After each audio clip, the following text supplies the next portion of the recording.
Chapter 1. The Man in the Shadows. Russell Harmon watched the rain streak down the windows of his penthouse, the city lights below blurring into watercolor smears. At 52, he carried himself with the coiled tension of a predator. His salt and pepper hair was precisely cut, his expensive suit tailored to hide the strength he maintained with religious dedication. To the outside world, he was a brilliant architect who had risen from nothing to build Harmon Designs into one of the most prestigious firms on the West Coast. What few knew was the calculated fury that had driven him for the past 6 years. His phone buzzed. The screen displayed a text from Dominic, his personal security specialist. Surveillance updated. Sending files now. Russell's laptop chimed with an incoming email. He clicked through a series of photographs. His ex-wife Vanessa stepping out of her Mercedes. Her lover, now husband, Lawrence Paxton, escorting her into their lake house. And his son Nathaniel, now 22, arriving at his university apartment. The images were time-stamped less than an hour ago. For 6 years, Russell had monitored their movements, learning their patterns, their weaknesses, their secrets. He hadn't missed a single detail of their lives, while they believed he had moved on after the divorce that had stripped him of half his assets and, temporarily, his reputation. Mr. Harmon, his assistant's voice came through the intercom. Thomas Westfield is here to see you. Send him in, Russell replied, closing the surveillance files. Thomas entered, a burly former military man who now handled Russell's more delicate operations. It's confirmed. Paxton made contact with Diaz yesterday. Russell's expression remained impassive, though his eyes darkened. So, they're moving forward. Appears so. Money changed hands. From what we gathered, they're planning something around Nathaniel's graduation next month. Russell nodded slowly. Then we accelerate our timeline. Contact Simone and tell her we're implementing Protocol Chimera immediately. That's moving things up by 3 weeks, Thomas observed. They forced my hand. Russell turned back to the window. They're planning to use my son against me, Thomas. That's a mistake they won't live to regret. After Thomas left, Russell opened his safe and removed a leather-bound journal. Inside were meticulously detailed plans, contingencies for contingencies that he had refined over years. The pages contained his masterwork, not an architectural marvel, but an intricate design for destruction. He flipped to a page marked with Nathaniel's name. His son had graduated high school when the divorce was still raw, choosing to live primarily with his mother. Russell had maintained a relationship with him, though the boy had grown increasingly distant, manipulated by Vanessa's poisonous whispers. Still, blood was blood, and Russell had never stopped watching over him. His phone rang, his son's ringtone. Nathaniel, he answered, his voice warming slightly. Dad, I just wanted to make sure you're still coming to my graduation party next month. Russell detected the hesitation in his son's voice. I wouldn't miss it. Are you all right? Yeah, just stressed about finals. Mom's going all out with the party planning. I'm sure she is, Russell replied, keeping his tone neutral. I'll see you next week for dinner? Sure. I gotta go. Bye, Dad. The call ended, but Russell stared at the phone for a long moment. His son was hiding something. The tension in his voice betrayed him. Russell returned to his journal, making a notation beside his son's name. Whatever game Vanessa and Lawrence were playing, they had dragged Nathaniel into it. For that alone, he would ensure their downfall was absolute.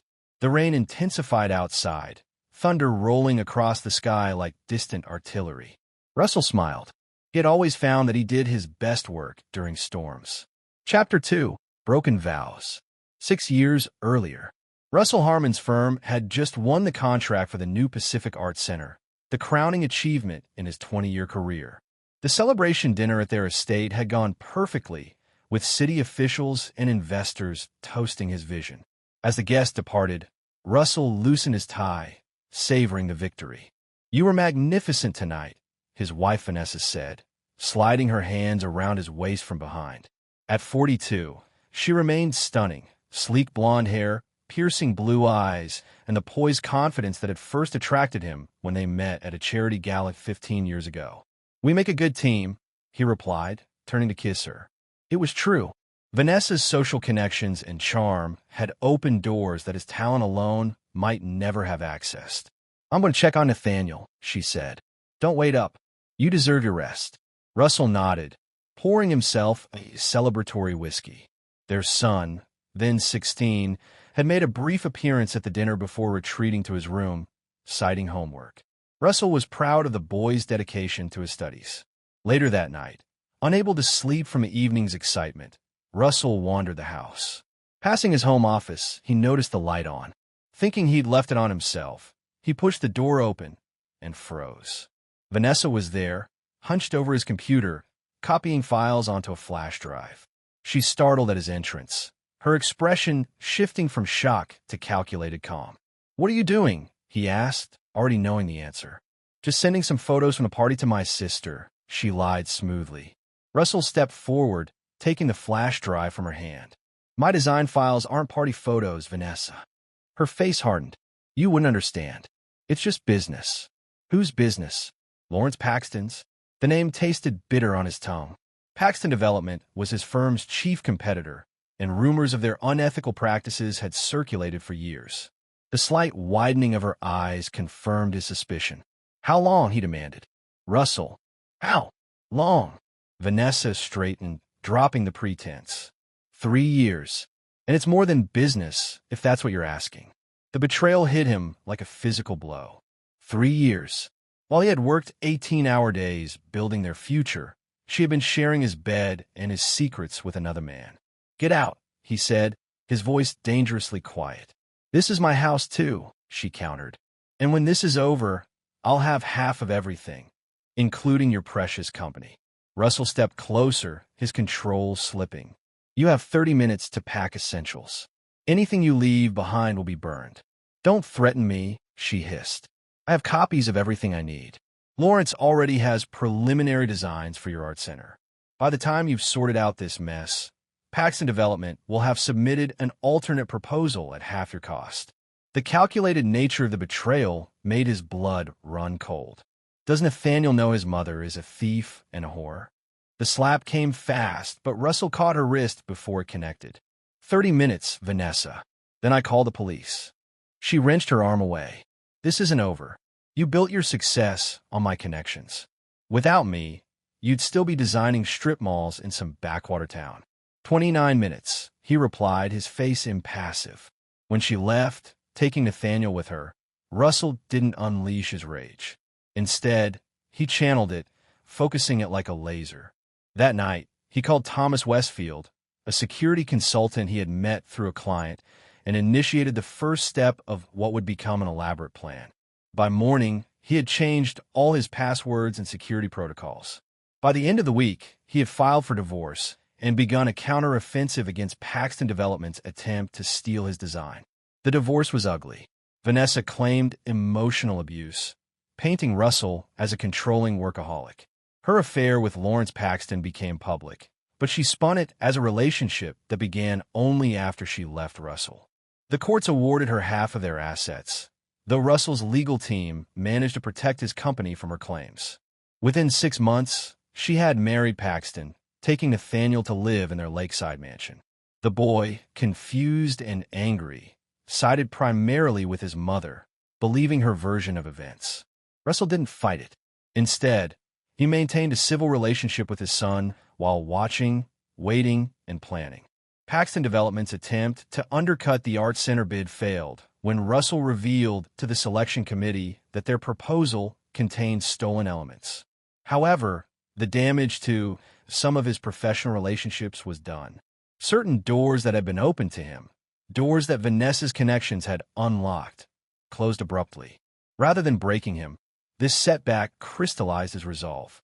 Russell rebuilt his firm's reputation project by project, all while meticulously documenting the continuing unethical practices of Paxton Development and his ex-wife's involvement.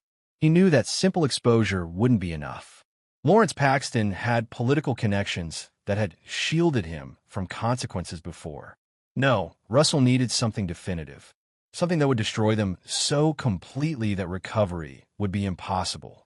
And so he waited, gathering information, building resources, and preparing for the moment when they would make a mistake he could exploit.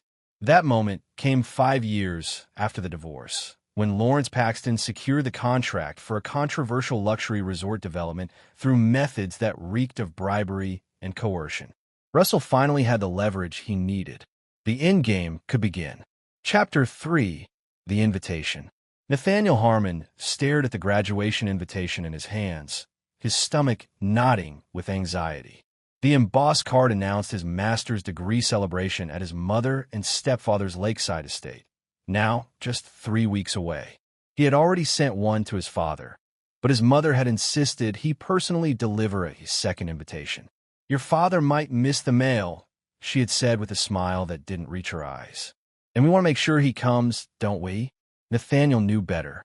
In the 6 years since the divorce, he had watched his mother's hatred for his father grow, even as she pretended to have moved on. At first, he had believed her version of events, that his father was controlling, that he had driven her away with his ambition and coldness. But as he matured, he begun to see the manipulation in her narrative. The penthouse doorman greeted him with a nod. "Mr. Harmon is expecting you, Nathaniel." The elevator ride to the top floor gave him time to compose himself. His relationship with his father had improved over the last year, as he had started to recognize the inconsistencies in his mother's stories. Still, there remained a distance between them that Nathaniel didn't know how to bridge. His father opened the door before he could knock. Russell Harmon's observant eyes missed nothing as he welcomed his son inside. "You look tired," Russell noted, guiding him to the living room where a light lunch was already prepared. "Finals," Nathaniel explained, setting down the invitation. "Mom wanted me to make sure you got this." Russell picked up the card, studying it with an unreadable expression. "I received the one you sent last week." "I know," she insisted. They ate in silence for a moment before Russell spoke again. "You've seemed anxious lately. Is everything all right?" Nathaniel hesitated. His father had always been perceptive, a trait that had made lying to him as a child nearly impossible. "Just graduation stress." "And," Russell prompted. "And nothing," Nathaniel replied too quickly. His father set down his fork. "Son, whatever is happening, you can tell me." For a moment, Nathaniel almost confessed everything. The arguments he'd overheard between his mother and Lawrence, the strange men who had been meeting with his stepfather, the cryptic comments about finally settling scores. But fear held him back. His mother's warnings echoed in his mind. "Your father would use anything against us. He's never forgiven me, and he never will." "It's nothing," Nathaniel insisted. "Just academic pressure." Russell didn't push further, but his eyes reflected concern. "I'm proud of you, Nathaniel. A master's in environmental engineering at 22 is no small achievement." "Thanks, Dad." The simple praise warmed him more than he wanted to admit. As lunch concluded, Russell walked him to the door. "You know you can always stay here if you need to, right? Your room is always ready." Nathaniel nodded, though they both knew he hadn't stayed overnight since the divorce. "I should go. I promised Mom I'd help with some party arrangements." As he turned to leave, his father placed a hand on his shoulder. "Nathaniel, if you ever feel unsafe or pressured, call me immediately, day or night." Something in his father's tone made Nathaniel look up sharply. "Why would I feel unsafe?" "Just a father's concern," Russell replied. "The offer stands." Driving away from his father's building, Nathaniel couldn't shake the feeling that his father knew more than he was saying. He checked his rearview mirror, half expecting to see someone following him, but the street behind him was clear. Back at the penthouse, Russell examined the invitation more carefully. The heavy paper concealed a nearly imperceptible thickness in one corner. Using a letter opener, he carefully slit the edge and extracted a miniature tracking device no larger than a grain of rice. "Amateurs," he murmured, placing the device in a small metal box on his desk. He then texted Thomas, "They're getting sloppy. Bring Simone for dinner tonight." The reply came immediately, 7 p.m. "She has updates." Russell smiled. Vanessa always had underestimated him. Using their son as an unwitting courier was exactly the kind of miscalculation he had been waiting for. The graduation party was clearly intended as a trap, but they had no idea they were walking into one of his own design. He opened his laptop and activated a program that displayed a three-dimensional model of the Paxton Lakeside estate. Every room, every entrance and exit, Every security measure was meticulously detailed, the result of years of surveillance and intelligence gathering. Russell zoomed in on the rear terrace overlooking the lake, where the graduation celebration would be held. Perfect sight lines, multiple access points, minimal coverage from the property's security cameras. If Vanessa and Lawrence wanted to stage their endgame there, they couldn't have chosen a better location for his purposes. His phone buzzed with a message from an unlisted number. Diaz has recruited 2 more. Ex-military. Armed. So they weren't just planning character assassination or financial ruin. They wanted him dead. Russell felt a cold calm settle over him. He had anticipated this, prepared for it, but the confirmation that they would go to such lengths, potentially exposing Nathaniel to danger in the process, hardened his resolve. He replied, "Proceed with Protocol Chimera. All assets in place by graduation." Russell closed the model and turned to his window, gazing out at the city he had helped shape. In 3 weeks, everything would change. In 3 weeks, Vanessa and Lawrence would learn the true meaning of vengeance. Chapter 4. Blood Ties. Nathaniel couldn't sleep. The lake house felt oppressive despite its spacious rooms and panoramic views. He sat on his bed, turning his phone over in his hands, contemplating calling his father. The conversation they'd had that afternoon had left him unsettled. A knock at his door startled him. His mother entered without waiting for a response, something she'd done since he was a child. Vanessa Paxton looked immaculate even at midnight, her silk robe perfectly draped over her slender frame. "Still up, darling? Worried about the ceremony?" She sat beside him, stroking his hair as she had when he was young. "Just thinking," he replied, pulling away slightly. She noticed the withdrawal. "You saw your father today." It wasn't a question, but Nathaniel answered anyway. "Yes, I delivered the invitation as you asked." "And how was he?" Her tone was light, but her eyes were intent. "The same as always. Concerned about my finals."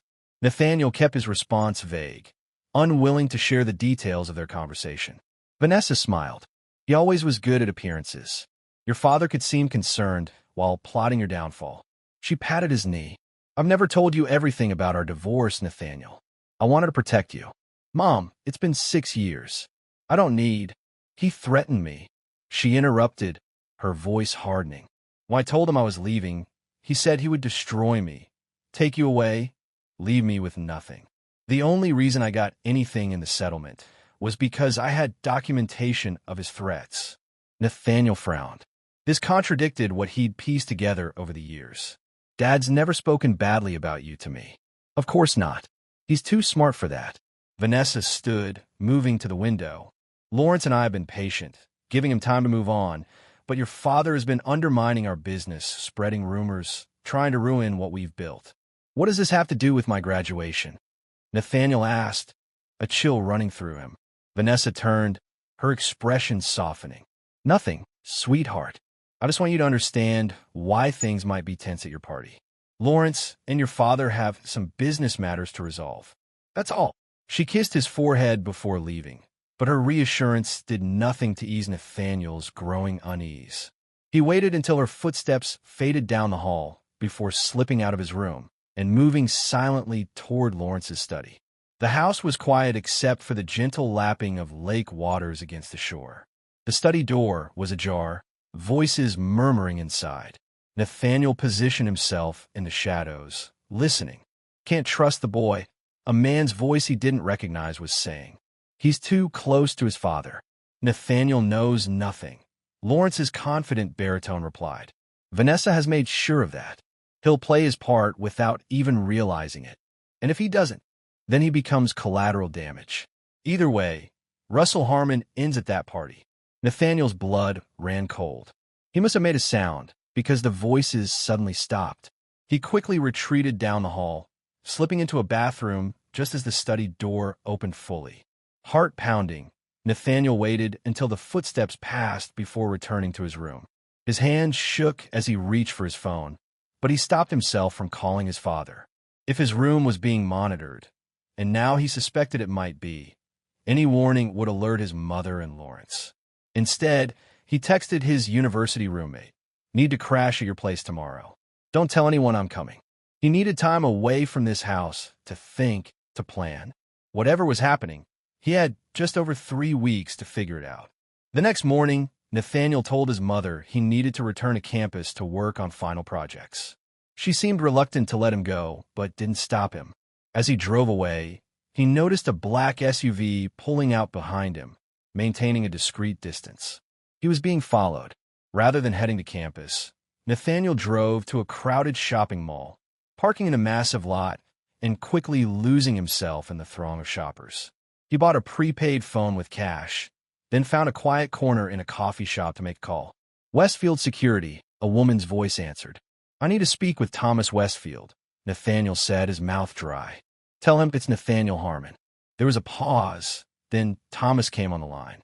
"Nathaniel, this is unexpected. I need to see my father, but I can't go to his penthouse. I'm being followed." "Where are you now?" "Bridgeport Mall, north entrance." "Stay there. I'll have someone pick you up in 20 minutes. Red cap, holding a Starbucks cup. They'll approach you with the phrase, "Professor Wilson sends his regards." The call ended. Nathaniel sat back, overwhelmed by how quickly Thomas had taken control of the situation. He hadn't seen much of his father's head of security over the years, but the man's efficient response suggested this wasn't an unusual occurrence. Exactly 20 minutes later, a woman in a red baseball cap approached his table. "Professor Wilson sends his regards," she said calmly. Nathaniel followed her to a service corridor and out to a loading dock where a delivery van waited. Inside, to his surprise, was his father. "Dad," he managed, climbing in. Russell's face was grim. "You're not hurt?" "No, I'm fine, but we need to move," the woman interrupted. "The SUV's team is searching the mall." As the van pulled away, Nathaniel turned to his father. "How did you know I was being followed?" "Because I've been having you protected for the past year," Russell replied evenly. "Ever since Lawrence Paxton made contact with a man named Diaz." "Who's Diaz?" "A fixer who specializes in making problems disappear permanently." Russell's eyes were hard. "I believe your mother and Lawrence have hired him to kill me, and they plan to use your graduation party to do it." Nathaniel felt sick. "Last night, I overheard Lawrence talking." Russell nodded, unsurprised. "Tell me everything you heard." As Nathaniel recounted the conversation, his father's expression grew darker. When he finished, Russell was silent for a long moment. "They're more desperate than I thought," he finally said. "And more reckless, involving you this way. What do they want? Why would they do this?" Russell studied his son. "How much do you know about Paxton Development's Oceanside Resort project?" "Just that it's Lawrence's biggest development. Mom said it would make them hundreds of millions. What she didn't tell you is that the project is built on stolen land using fraudulent permits. My firm discovered this while researching a neighboring site. If that information became public, Lawrence would face criminal charges and financial ruin." "And Mom," Russell's expression softened slightly, "your mother is complicit. She used connections from our marriage to help secure the permits." Nathaniel struggled to process this. "What are we going to do?" "First, we get you somewhere safe. Then, we proceed with the plan I've been developing for the past 5 years." "You've been planning for this?" "I've been planning for everything," Russell replied. "Your mother and Lawrence have underestimated me from the beginning. That ends now." The van turned onto a private airstrip where a small jet waited. "This will take you to a secure location," Russell explained. "Simone here will stay with you." "What?" "No, I want to help," Nathaniel protested. "You can help by staying alive and out of their reach," Russell said firmly. "If they can't use you as bait, they'll have to adjust their plans, which gives us an advantage. But the graduation will proceed as scheduled. They'll assume you're still playing your part, and that will be their final mistake." As they approached the plane, Nathaniel grabbed his father's arm. "Dad, I'm sorry. I should have seen what was happening sooner." Russell embraced his son for the first time in years. "None of this is your fault. But I promise you, when it's over, they will never threaten you again." Watching the plane take off, Russell's phone buzzed with a message from Thomas. Diaz's men lost the trail. Proceeding to Phase 2. Russell texted back, "Accelerate timeline." They're getting desperate. Chapter 5. The Conspirators. Lawrence Paxton slammed his fist on his desk, rattling the crystal decanter. "What do you mean you lost him? He's a college student, not a trained operative." The man standing before him, Diaz remained impassive. He knew he was being followed. That suggests preparation, and the way he disappeared suggests help. Vanessa paced the study, her heels clicking sharply on the hardwood floor. Russell, it has to be. He's poisoned Nathaniel against us. Her voice quavered between rage and fear. We don't know that, Lawrence cautioned, though his tone lacked conviction. The boy might just be spooked. He could have overheard something. Either way, he's compromised, Diaz stated flatly. We need to adjust the plan. Lawrence refilled his whiskey glass. How? The entire setup depends on using the boy to lure Russell to the party. He'll still come, Vanessa said with sudden certainty. Even if he suspects a trap, he won't be able to resist the opportunity to confront us. That's who he is. He needs to win, to dominate. Diaz nodded slowly. Then we continue as planned, but with increased security. I'll bring in 2 more men. After Diaz left, Vanessa collapsed onto the leather sofa. This is falling apart, Lawrence. If Russell has turned Nathaniel against us, it changes nothing, Lawrence interrupted. In fact, it might be better this way. If the boy isn't here, there's less chance of collateral damage. Russell comes to the party, our men take care of him, and we're free. The Oceanside project continues, and we never have to look over our shoulders again. Vanessa wasn't convinced. You don't know Russell like I do. He doesn't walk into traps. He sets them. He's an architect, not a criminal mastermind, Lawrence scoffed. And he's alone. We have resources, connections. So does he, Vanessa warned. Don't underestimate him. When I left, he said something. Not a threat, more like a promise. He said, you'll never see it coming, but when it does, you'll know why. Lawrence came to sit beside her, taking her hands in his. Listen to me. Russell has spent years trying to undermine us, and he's failed. Yes, he's discovered some irregularities with the Oceanside permits, but without proof, it's just speculation. After the graduation party, he won't be a problem anymore. Vanessa leaned against him, drawing comfort from his confidence. I just want this to be over. I want to stop looking over my shoulder, wondering what he's planning. Soon, Lawrence promised, kissing her forehead. Very soon. In a hotel across the city, Diaz met with his team, now 5 men with military and private security backgrounds. The situation has changed, he explained. The son is out of the picture, possibly working with the father. Makes our job harder, one of the men noted. The boy was our insurance. We adapt, Diaz replied coolly. Harmon will still attend the party. His pride won't allow him to stay away. When he arrives, Coleman and Peters will escort him to the boathouse for a private conversation with Paxton. That's where we take care of him. And if he doesn't come quietly, Diaz's smile was cold. Then we create a distraction. A tragic accident involving the boat dock perhaps, with multiple casualties. Such a shame during a graduation celebration. The men nodded, understanding the implication. Collateral damage was acceptable as long as the primary target was eliminated. One more thing, Diaz added. I want patrols around the property perimeter starting now. If Harmon is planning something, I want to know. As his team dispersed, Diaz remained at the table, studying a photograph of Russell Harmon. There was something about the man's eyes that troubled him, a calculating intelligence that suggested he was always several moves ahead. For the first time in his career, Diaz felt a flicker of uncertainty. He dismissed it. No matter how clever Russell Harmon might be, he couldn't anticipate a bullet. Meanwhile, in a secure compound 200 miles away, Nathaniel paced the comfortable but clearly fortified guest house where his father had sent him. Simone, his assigned protector, watched him with professional detachment. How long do I have to stay here? He demanded.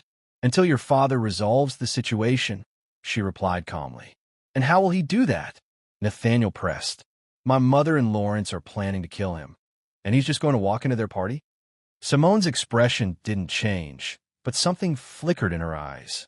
Your father has been preparing for this confrontation for years, Nathaniel. Trust that he knows what he's doing. That's not an answer, he retorted, frustrated. It's the only one I'm authorized to give you. She checked her watch. Thomas will be calling shortly with an update. Perhaps he can ease your concerns. Nathaniel slumped onto a couch. I should be there. I should be helping him. You are helping, Simone said, her tone softening slightly. By being here, safe, you've removed their primary leverage. Your father can now act without concern for your safety. The secure phone on the table rang, and Simone answered, putting it on speaker. We're here, Thomas. Nathaniel. Thomas's voice came through clearly. Your father asked me to update you. The situation is proceeding as expected. Diaz has increased security at the lake house, but our countermeasures are in place. What countermeasures? Nathaniel asked. What is my father planning? There was a pause before Thomas replied. I can't share operational details, but I can tell you this. Your father has spent years documenting your mother and Lawrence's illegal activities. He has proof of bribery, permit fraud, and conspiracy related to the Oceanside resort, enough to send them to prison for decades. Then why not just go to the authorities? Nathaniel asked. Because Lawrence has too many connections in law enforcement, Thomas explained. Previous attempts to expose similar operations were buried. Your father needed a more definitive approach. Nathaniel felt a chill. He's not going to kill them, is he? No, Thomas said firmly. But when this is over, they'll wish he had. The call ended, leaving Nathaniel with more questions than answers. He turned to Simone. My father, what exactly does he do? I mean, I know he's an architect, but all this, he gestured around the secure compound, isn't normal. Simone considered him for a moment. Your father is a man who prepares for every contingency. When your mother betrayed him, he channeled his pain into creating systems, a network of loyal people, resources, and information that would ensure he could protect what mattered to him. She paused. You matter to him, Nathaniel. More than you know. Nathaniel absorbed this, feeling both comforted and disturbed by the extent of his father's shadow operations. And the graduation party will be the culmination of 6 years of patience and planning, Simone replied, and the beginning of a new chapter for both of you. Chapter 6, Ghosts of the Past. 3 days before the graduation party, Russell met with his core team in a secure conference room beneath his architectural firm.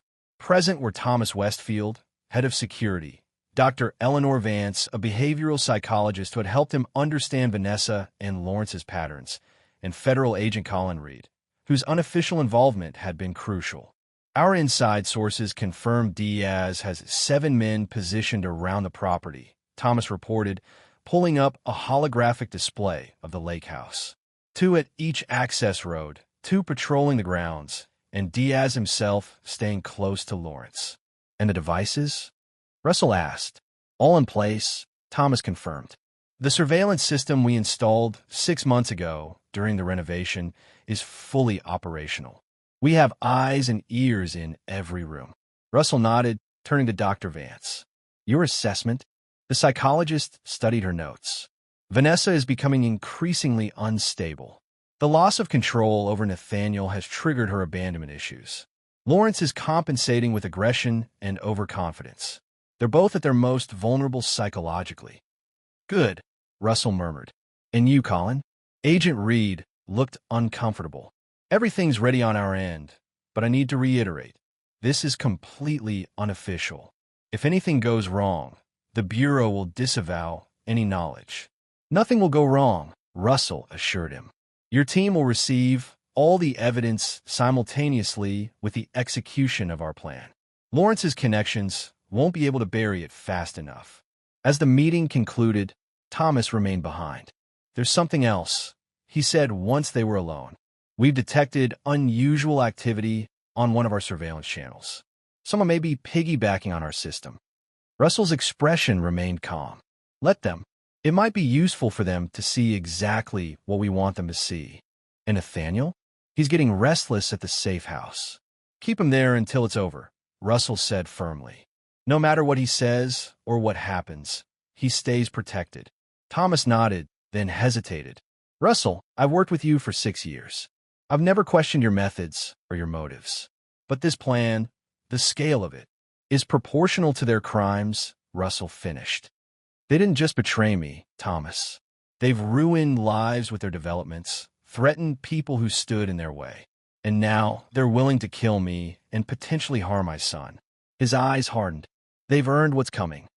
Later that evening, Russell stood on his penthouse balcony, watching the city lights flicker like stars. His phone buzzed with a text from an unknown number. Still time to walk away. Take your son and disappear. Last warning. He smiled grimly. Diaz was getting nervous, attempting direct contact. It confirmed what he already suspected. They had detected some of his preparations, but didn't understand their purpose. Russell typed a reply. I never walk away. See you at the party. He sent it, then turned to find Thomas in the doorway. They reached out directly, Russell told him. Desperate move, Thomas observed. What now? Now we give them something to think about. Russell pulled up a program on his phone and activated it. Across the city at the Paxton Lake House, every electronic device, phones, computers, security systems, simultaneously displayed the same image for 3 seconds before returning to normal. A simple architectural blueprint of a trapdoor. A psychological shot across the bow. His phone rang almost immediately. Vanessa, her voice tight with controlled fury. What do you want, Russell? Just ensuring you receive my RSVP for the party, he replied calmly. Wouldn't miss it for the world. Stay away from my house, she hissed. Stay away from my family. Our son, he corrected mildly, graduates only once. I'll be there to celebrate with him. He doesn't want you there. None of us do. Russell's voice hardened slightly. Yet you insisted on a personal invitation. Make up your mind, Vanessa. There was a pause before she spoke again, her tone suddenly different, vulnerable, almost pleading. Russell, please. Let's not do this. Whatever you're planning, whatever you think you know, we could talk about it. For Nathaniel's sake. It was a masterful performance. 6 years ago, it might have swayed him. Interesting strategy, he commented, switching from threats to emotional appeals. Did Dr. Stevens suggest that approach? He always did favor the carrot and stick method. Her sharp intake of breath confirmed his suspicion. Dr. Stevens had been their marriage counselor years ago, and now apparently was coaching Vanessa again. You're monitoring us, she accused. Just returning the favor, Russell replied. See you Saturday, Vanessa. Give my regards to Lawrence and Diaz. He ended the call, knowing he had accomplished his goal. They would be off balance now, wondering how much he knew, how he knew it, and what he planned to do with the information. Thomas gave him a questioning look. Was that wise? Necessary, Russell corrected. I need them reactive, not proactive. When people are afraid, they make mistakes. The next day, reports from their surveillance confirmed the effect of Russell's psychological warfare. Lawrence and Diaz had spent hours sweeping the house for bugs, finding only the decoys Russell had wanted them to find. Vanessa had argued with Lawrence about canceling the party, but he had refused, insisting they needed to maintain appearances. Meanwhile, Diaz had brought in additional security, increasing his team to 10 men. The lake house was now effectively a fortress, with armed guards at every entrance. They're expecting a frontal assault, Thomas reported, showing Russell the security footage. Diaz has positioned his men to repel an attack team. Russell smiled faintly, while leaving themselves completely vulnerable to what's actually coming. He turned to Thomas. Initiate the final phase. It's time to bring the ghosts home. Thomas nodded, understanding the reference. They'll be in position by tomorrow morning. Are you sure about this part of the plan? Absolutely, Russell affirmed. It's not enough to destroy Lawrence and Vanessa. I want them to understand why they're being destroyed. I want them to face everyone they've ever wronged. The next morning, the day before the graduation party, 5 luxury cars arrived at the main gate of the Paxton estate. The security guards were confronted with impeccably dressed men and women bearing what appeared to be legitimate invitations to a pre-graduation brunch. Confused, the guards called the house, where an equally confused Lawrence demanded to know what was happening. By the time he realized the invitations were forgeries, the visitors had been admitted and were proceeding up the drive. Russell watched through the surveillance system as Lawrence and Vanessa emerged onto the front steps, their expressions shifting from confusion to shock as they recognized their uninvited guests. The former owners of the Oceanside Resort property, whom Lawrence had forced out through fraudulent foreclosures, the environmental inspector who had been bribed to falsify reports, the city councilwoman whose career Lawrence had destroyed when she opposed the development, and the journalist whose expose on Paxton development had been buried after Lawrence threatened his family. Each ghost from their past now stood before them, silent and accusing. Lawrence recovered first. What is the meaning of this? This is private property. You're trespassing. The former property owner, an elderly man leaning on a cane, stepped forward. We received invitations. Quite official looking. Something about making amends. Get out, Lawrence snarled. All of you. Before I have you removed. That would be unwise, the journalist replied calmly, holding up his phone. This entire encounter is being live-streamed. How would it look for the great Lawrence Paxton to have elderly former homeowners forcibly ejected from his property? As if on cue, a news helicopter appeared overhead. Vanessa, her face pale, touched Lawrence's arm. Invite them in, she murmured.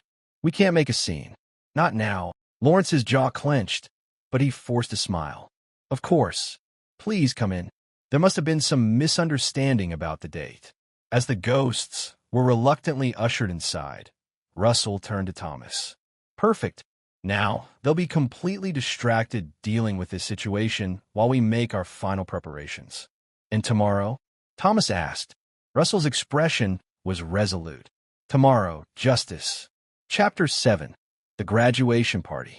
The day of Nathaniel's graduation party dawned clear and bright, the lake a mirror reflecting the cloudless sky.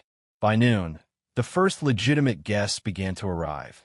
Nathaniel's professors, classmates, and family friends, all unaware of the tension simmering beneath the celebration surface. Russell arrived precisely at 1 p.m., dressed impeccably in a tailored suit that concealed a lightweight, bulletproof vest. He handed his invitation to the security guard at the gate, who checked it against a list before reluctantly waving him through. The lakeside terrace had been transformed with white tents, floral arrangements, and a string quartet playing softly in the background. Servers circulated with champagne and canapes. To any observer, it appeared to be nothing more than a proud family celebrating their son's achievement. Russell scanned the crowd, noting the positions of Diaz's men, obvious to his trained eye despite their attempts to blend in with the guests. He accepted a glass of champagne from a passing server and made his way through the party, exchanging pleasantries with Nathaniel's professors while aware of the eyes tracking his movements. Lawrence spotted him first, his face tightening before he composed himself and approached with a false smile. Russell, so glad you could make it. I wouldn't miss it, Russell replied, matching Lawrence's insincere tone. Although I noticed the guest of honor is absent. Lawrence's smile slipped slightly. Nathaniel's running late. Last-minute preparations at the university. Vanessa's gone to collect him. A lie, of course. Russell knew exactly where Nathaniel was, still safely at the compound, protected by Simone. But he merely nodded. I look forward to seeing him. As Lawrence excused himself to greet other guests, Russell caught a glimpse of the ghosts from the previous day, now legitimately invited and scattered throughout the party. Each one carried a small device disguised as a phone or watch, recording equipment providing additional surveillance. 2 hours into the celebration, the atmosphere remained outwardly festive but increasingly tense. Vanessa had returned without Nathaniel, claiming he had texted that he would arrive on his own. She avoided Russell entirely, keeping to the opposite side of the terrace while maintaining a strained smile for the guests. Russell checked his watch. Nearly time. His phone vibrated once, the signal from Thomas that all elements were in position. He made his way casually toward the boathouse, knowing Diaz's men would report his movement. As expected, within minutes, Lawrence appeared at his side. Admiring the view, Lawrence asked, gesturing toward the lake. Remembering, Russell replied. Nathaniel learned to swim off that dock. Vanessa and I taught him together. Lawrence's jaw tightened. The past is gone, Russell. Perhaps we should discuss the future. Privately, he nodded toward the boathouse. Lead the way, Russell agreed, following Lawrence down the path that wound along the lakeshore. The boathouse was a modern structure of glass and cedar, with a covered slip where Lawrence's speedboat gleamed. Inside, as Russell had anticipated, waited Diaz and 2 of his men. Mr. Harmon, Diaz greeted him with cold professionalism. Thank you for making this easy. Russell smiled slightly. On the contrary, I'm making it impossible. Confusion flickered across Diaz's face, But before he could respond, his earpiece crackled. He pressed a finger to it, listening, and his expression changed to one of alarm. "Sir," he addressed Lawrence, "we have a situation. Federal agents are at the gate." Lawrence paled. "What? Stall them." "Too late," Russell said calmly. "They're already on the property." Along with a full team from the State Environmental Protection Agency, the district attorney's office, and several journalists who received anonymous tips about environmental violations and conspiracy to commit murder. As if to confirm his words, they could hear commotion from the main house, raised voices, the thud of heavy vehicles arriving. Lawrence turned on Russell, his face contorted with rage. "What have you done?" "I've simply arranged for the appropriate authorities to receive evidence of your crimes," Russell replied. "The illegal land acquisitions for Oceanside Resort, the falsified environmental impact studies, the bribes to planning officials, and, of course, your plot to murder me at my son's graduation party." Diaz drew his weapon, pointing it at Russell's chest. "This changes nothing. You won't leave here alive." "Actually, I will," Russell countered, "because this entire conversation is being broadcast live to the federal agents currently moving through your property. The boathouse has been wired for video and audio for months. Kill me, and you add another murder charge to the multiple felonies you're already facing." As if on cue, a voice boomed through a megaphone outside. "This is the FBI. The building is surrounded. Come out with your hands up." Diaz hesitated, looking to Lawrence for guidance. Lawrence's mind worked frantically. "This is a bluff. He can't prove anything about Oceanside. We covered our tracks." "Did you?" Russell produced a flash drive from his pocket. "Your wife helped me steal your designs 6 years ago. Did you really think I wouldn't return the favor? While you were focused on monitoring me, my team has had access to your systems for years.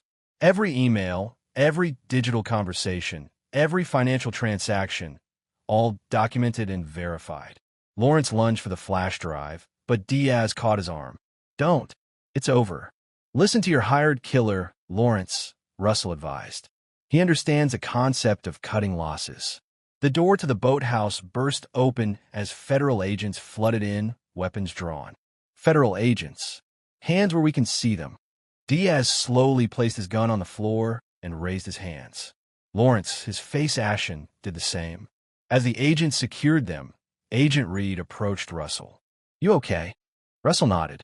"Right on schedule." "Where's Vanessa?" "Being taken into custody at the main house," Reed confirmed, along with several of Diaz's men who decided not to resist. Russell walked out onto the dock, looking back toward the terrace where guests were being interviewed by authorities. The celebration transformed into a crime scene. A separate team of agents was escorting the ghosts, the whistleblowers and victims who had agreed to testify against Lawrence and Vanessa, to waiting vehicles. His phone rang. "Nathaniel." "Dad? Thomas just told me what happened. Are you all right?" "I'm fine," Russell assured him. "It's over." "So they're going to prison?" "With the evidence we've gathered, they'll be facing multiple federal charges. Neither Lawrence's connections nor his money will save them this time." There was a pause before Nathaniel spoke again. "Can I come home now?" Russell felt something in his chest loosen, a tension he had carried for years. "Yes, it's safe now." As he ended the call, Russell noticed Lawrence being led past him toward a waiting FBI vehicle. Their eyes met, and Lawrence's face twisted with hatred. "This isn't over," Lawrence spat. "You think you've won, but you have no idea what you've started." Russell watched him impassively. "On the contrary, I've just finished what you began 6 years ago when you decided to steal what was mine." He stepped closer, his voice lowering. "Consider yourself lucky. Prison is merciful compared to what I originally planned for you." The threat hung in the air between them as agents led Lawrence away. Russell remained on the dock, watching the law enforcement activity with a sense of completion rather than triumph. The vengeance he had meticulously crafted for 6 years had been executed perfectly, but the victory felt hollow without his son present. A voice behind him broke into his thoughts. "Mr. Harmon." He turned to find one of the agents, a young woman with a serious expression. "Yes, there's been a development at the main house. You should come." Chapter 8. Son of the Father. Russell followed the agent back to the lakeside terrace, now transformed into a command center for the multi-agency operation. Guests had been corralled into one area for questioning, while evidence teams combed through the house. Agent Reed met him at the steps. "We have a problem," Reed said without preamble. "Vanessa's missing." "What?" Russell's calm facade cracked. "How is that possible? You said she was in custody." "She was being processed when she requested to use the bathroom. The female agent who accompanied her was found unconscious. Vanessa somehow acquired her weapon and slipped past the perimeter." Russell's mind raced through contingencies. "She knows the property better than anyone. There are underground access tunnels from the original estate." He pulled up a schematic on his phone. "Here and here. She could have used either to reach the road beyond the security checkpoint." Reed dispatched teams to check the tunnels, but Russell knew it was likely too late. "She's not running away," he said with certainty. "She's making a countermove." "What kind of countermove?" Reed asked. The realization hit Russell like a physical blow. Nathaniel. He pulled out his phone, dialing Simone. No answer. He tried Thomas next, who picked up immediately. "She's gone dark," Thomas reported before Russell could ask. "Simone missed her check-in. I've dispatched a team to the safe house. ETA, 10 minutes. "Too long," Russell snapped. "Vanessa knows where he is. She must have been tracking my movements more effectively than we realized." "How could she know about the safe house?" Reed demanded. "Because I underestimated her," Russell admitted, the rare acknowledgement of failure bitter on his tongue. "I was so focused on Lawrence and his operation that I didn't give enough weight to Vanessa's own resources." His phone buzzed with an incoming text from an unknown number, like father, like son. "Let's see how well you taught him to swim." Attached was a photo of Nathaniel, unconscious in what appeared to be the back of a vehicle. Simone was visible in the background, bleeding from a head wound. Russell showed the image to Reed and Thomas. "She's taking him to water." "Not here. Too obvious." "Where else?" "The reservoir," Thomas suggested. "Your old property on the west side." "The hunting cabin," Russell agreed. "It's remote, accessible by boat, and has emotional significance. That would appeal to her." Reed was already organizing a tactical team, but Russell shook his head. "No time. She has at least a 30-minute head start. By the time her team gets there, it will be too late." "So what's your plan?" Reed demanded. Russell met his gaze steadily. "I'm going alone. She wants me, not Nathaniel. This was always between us." "That's not how federal operations work," Reed objected. "This stopped being just a federal operation the moment she took my son," Russell countered. "I'm going. You can follow with your team, but I'm not waiting." Before Reed could argue further, Russell was already moving, Thomas falling in beside him as they headed for the helicopter Russell had stationed nearby as an emergency extraction plan. "I'm coming with you," Thomas said, his tone making it clear this wasn't a request. Russell nodded once, knowing better than to waste time arguing. As they lifted off, Thomas handed him a tactical vest and a sidearm. "Just in case diplomacy fails," he said grimly. The flight to the reservoir took 18 agonizing minutes. From the air, they spotted Vanessa's vehicle parked at the old boat launch near the hunting cabin that had once been part of Russell's family property, a weekend retreat he had maintained after his parents' death, and where he had taken Nathaniel fishing as a child. "There," Russell pointed to a small boat moving across the water toward the cabin's private dock. "That's her." The pilot set them down in a clearing a quarter-mile from the cabin. Russell and Thomas disembarked, moving swiftly through the forest with the familiarity of men who had prepared for this scenario. "I'll circle around to the back," Thomas whispered as they approached. "Give you 10 minutes to make contact before I move in." Russell nodded, watching Thomas disappear into the trees before advancing toward the cabin alone. He kept to cover until he reached the edge of the clearing, then deliberately stepped into the open, hands visible. "Vanessa," he called out. "I'm here, alone." The cabin door opened slowly, and Vanessa emerged, holding a pistol, the agent's weapon. She looked wild-eyed, her perfect appearance disheveled, her designer outfit stained with dirt and sweat. "Drop your weapon and kick it away," she commanded, her voice surprisingly steady. Russell complied, removing his gun and sending it spinning across the ground. "Where's Nathaniel?" "Safe," she replied. "For now. Inside, tied up but unharmed. Unlike your attack dog."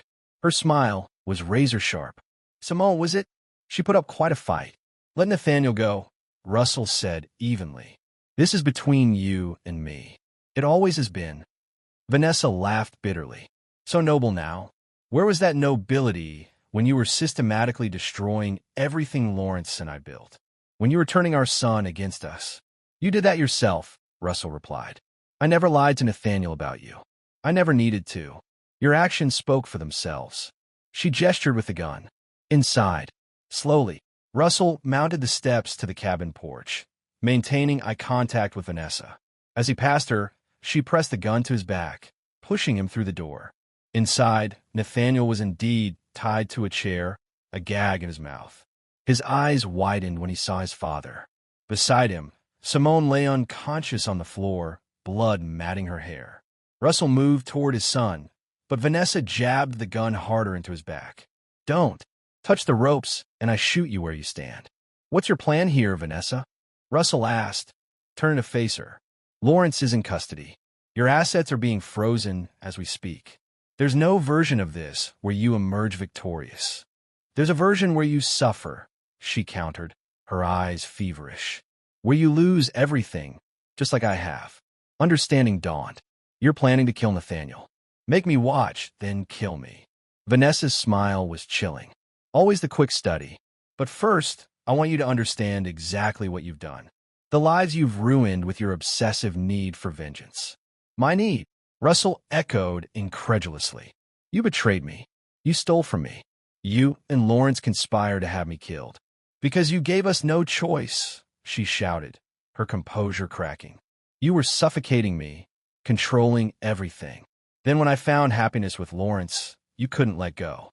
You had to destroy us." Russell studied her, seeing the delusion in her eyes. "You rewrote history to justify your actions. I never controlled you, Vanessa. I trusted you. That was my mistake." Her hand trembled on the gun. "Enough talking. On your knees." Russell complied slowly, calculating angles, distances, options. Thomas would be in position by now, but any sudden move risked Nathaniel's safety. "I want you to apologize," Vanessa demanded. "To Nathaniel. For using him in your vendetta. For not being there when he needed a father." Russell met his son's eyes. "I have nothing to apologize for. Everything I've done has been to protect him. From you, from Lawrence, from the consequences of your choices." Vanessa's face contorted with rage.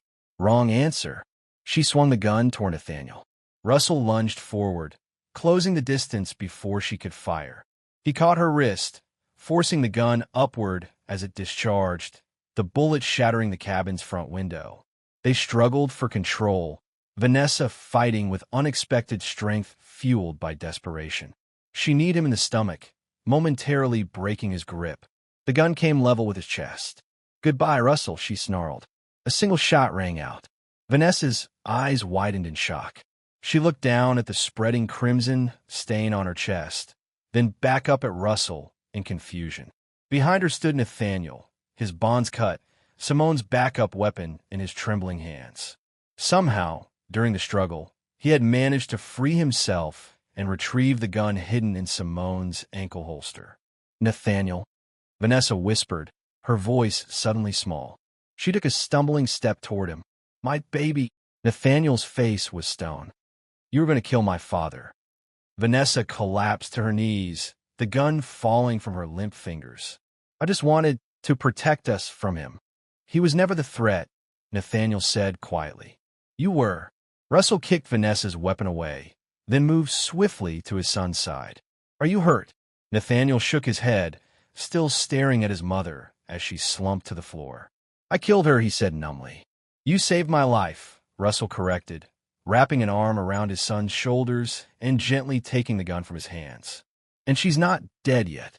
As if on cue, Thomas burst through the back door, weapon raised. Taking in the scene with a professional glance, he immediately went to Simone, checking her pulse.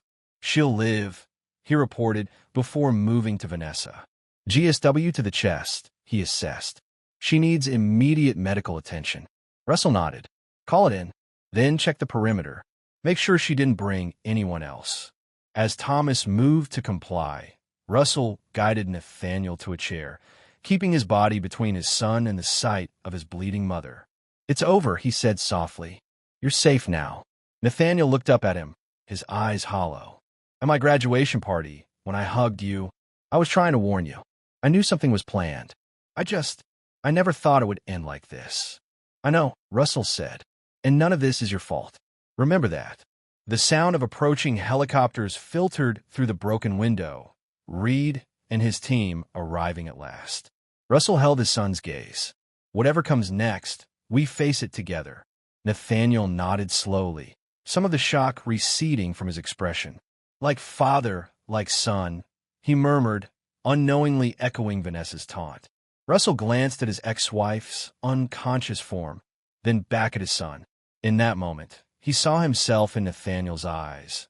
The same capacity for calculated action, for doing whatever was necessary to protect what mattered. It was both a comfort and a concern. "Yes," he agreed quietly, "but you're also your own man. Don't let this define you." Federal agents swarmed the cabin, securing the scene.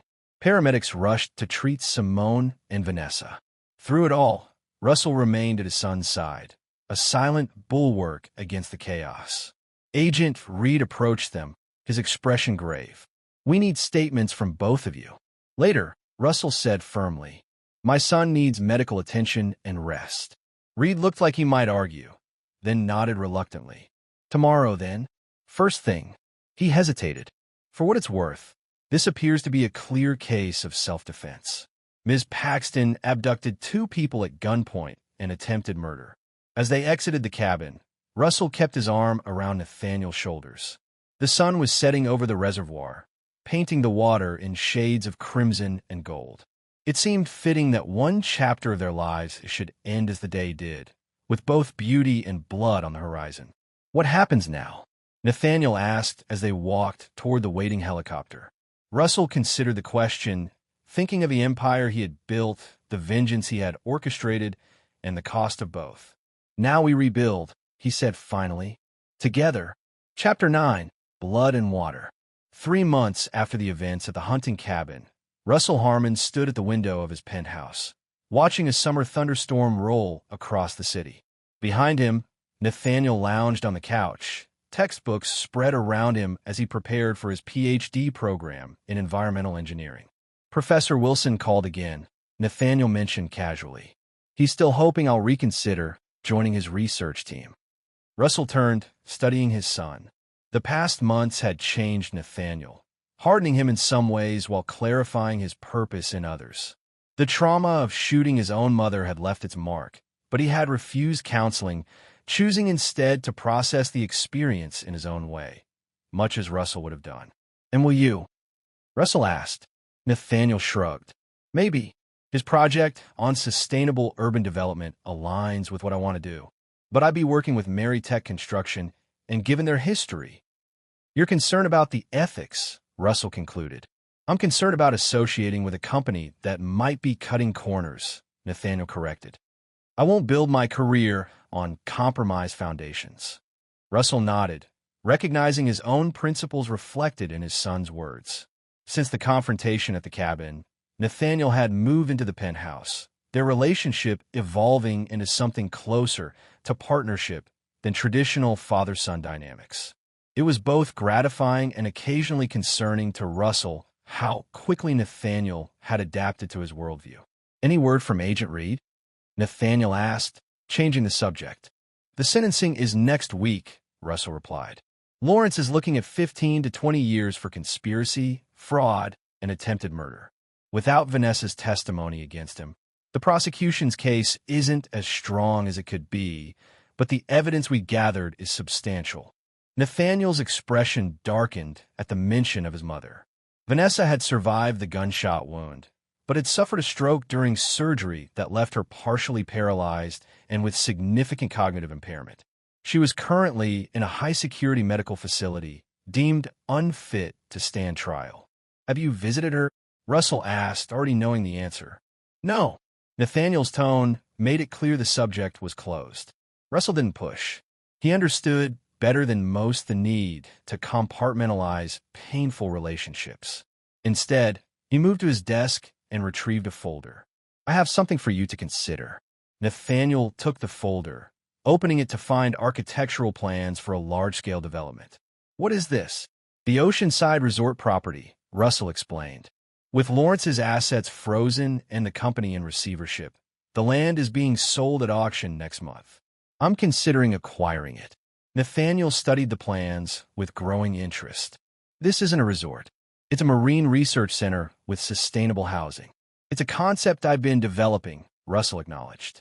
"The location is perfect. Access to protected waters, existing infrastructure that can be repurposed. With the right team, we could create something that benefits the environment instead of exploiting it. And profits from it," Nathaniel noted shrewdly. Russell smiled. "Ethical business can still be profitable. I'm proposing we develop this together. Your environmental expertise, my architectural vision." Nathaniel set the plans aside, his expression thoughtful. "Using Lawrence's failure as our foundation." "Poetic justice," Russell agreed. "Taking something that tried to build through corruption and turning it into something meaningful." "You never intended to simply destroy them, did you?" Nathaniel asked suddenly. "You wanted to replace them, to build something better in the space they left behind." Russell considered the observation. "Destruction without creation is wasteful. I wanted justice, but also transformation." He paused. "Does that interest you?" Instead of answering directly, Nathaniel rose and moved to stand beside his father at the window. "The night of my graduation party, when I hugged you and said, 'Whatever happens tonight isn't my fault,' I was terrified. Mom had told me you were dangerous, that you might hurt people. And now," Russell prompted, "now I understand that she was right, but not in the way she meant." Nathaniel met his father's gaze. "You are dangerous to people who betray you, who threaten what's yours. But that danger is controlled, calculated." He looked back at the plans. "Yes, I'm interested. Not just in the project, but in learning how you think, how you operate." Russell felt a complex mix of pride and concern. "It's not an easy path, Nathaniel. The kind of justice I pursue comes with costs." "I've already paid the heaviest price," Nathaniel replied, his voice hardening. "I shot my own mother to save you. I made my choice." The statement hung between them, a declaration of allegiance that Russell hadn't sought but couldn't reject. His son had chosen him. Chosen his worldview, his standards, his unforgiving nature. "Then we'll proceed," Russell said finally. "But remember what I told you at the cabin. Don't let one moment define you." Nathaniel's smile held a new edge that mirrored Russell's own. "It didn't define me. It revealed me." The intercom buzzed, interrupting the moment. "Mr. Harmon, Thomas Westfield, and Ms. Vance are here for your meeting." "Send them up," Russell instructed, turning back to Nathaniel. "We should discuss the details of the acquisition strategy." As his core team arrived and the planning session began, Russell observed his son integrating seamlessly into the discussion, offering insights that balanced innovation with pragmatism. Nathaniel had always had potential, but adversity had honed him, giving him a clarity of purpose that might have taken years to develop otherwise. Later that evening, after the meeting concluded, Russell received a call from Agent Reed. "Lawrence is requesting a meeting," Reed informed him without preamble. "Says he has information you might find valuable. Something about Vanessa's private accounts." "Desperate measures from a desperate man," Russell assessed. "Is it worth pursuing?" "Might be," Reed admitted. "Our financial team has hit roadblocks with some offshore accounts registered to shell companies. If Lawrence can provide access codes." "I'll consider it," Russell promised, ending the call. Nathaniel, who had been monitoring the conversation, raised an eyebrow. "You're not actually going to meet with him?" "Knowledge is leverage," Russell replied. "Whatever Lawrence is offering, it costs us nothing to listen." "Except time," Nathaniel countered, "and giving him the satisfaction of seeing you." Russell studied his son, noting the hardening of his attitudes.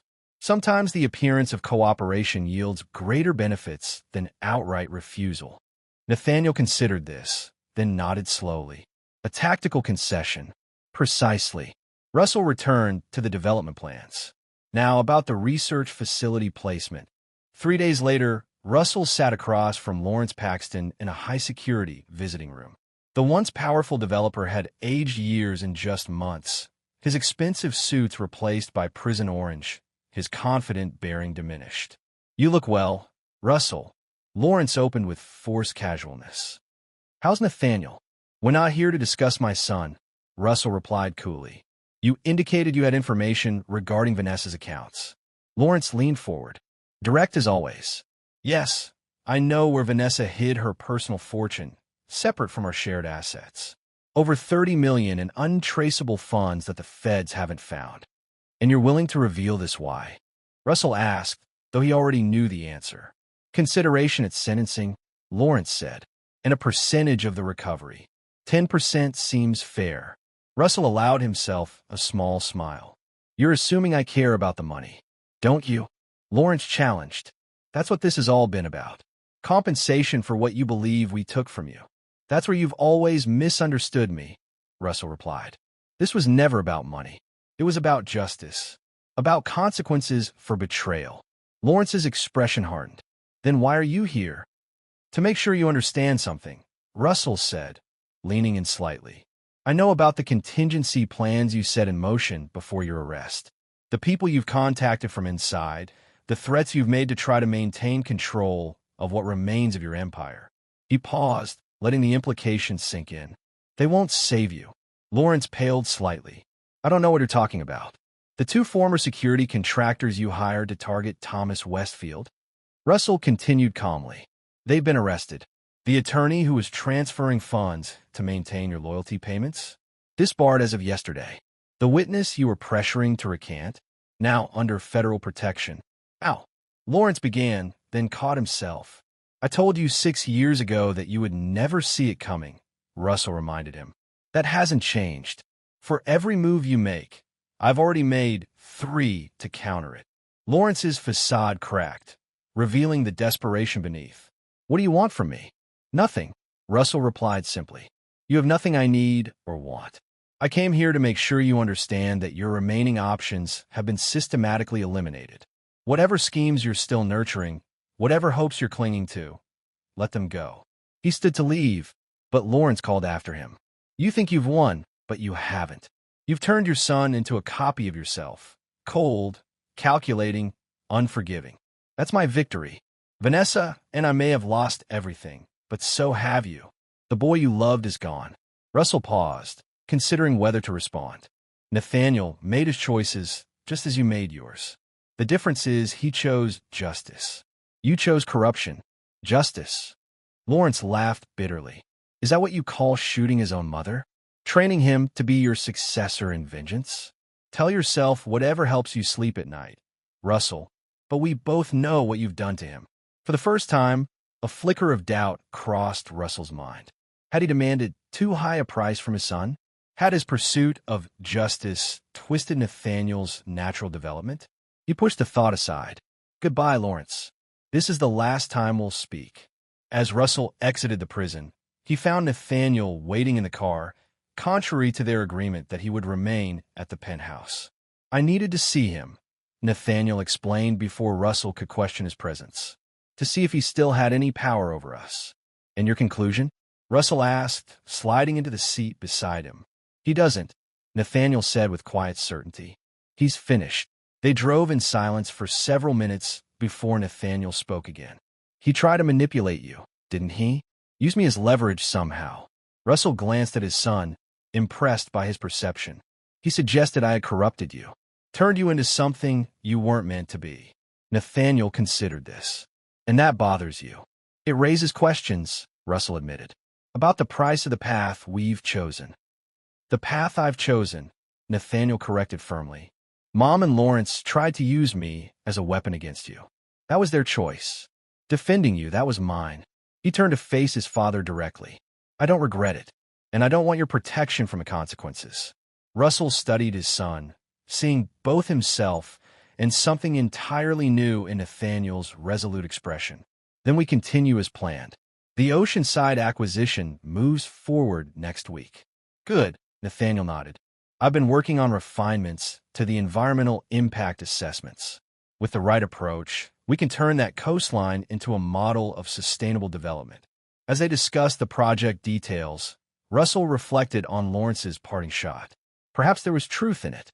Nathaniel had indeed changed, hardened in ways that echoed Russell's own transformation after Vanessa's betrayal. But where Russell's change had been driven by vengeance, Nathaniel seemed fueled by a desire to build something meaningful from the wreckage of his family's destruction. That night, as a new storm rolled across the city, Russell found Nathaniel on the penthouse balcony, watching the lightning with the same intensity Russell often did. "I used to be afraid of storms," Nathaniel commented as his father joined him. "Mom would tell me to hide under the covers until they passed. And now I understand their purpose," Nathaniel replied. "They clear away what's weak to make room for new growth." He turned to Russell. "Like what we did." Russell placed a hand on his son's shoulder, feeling the solid strength there. "What we're doing," he corrected. "This is just the beginning." Together they watched the lightning split the sky, illuminating the city they would reshape according to their vision. A vision forged in betrayal, tempered by justice, and now focused on creation rather than destruction. The storm raged around them, but they stood unmoved, two men who had discovered their true natures in the crucible of conflict and emerged stronger for it. Like father, like son, not in their capacity for vengeance, but in their refusal to forgive those who betrayed them, and their determination to build something enduring from the ashes of that betrayal. And there you have it.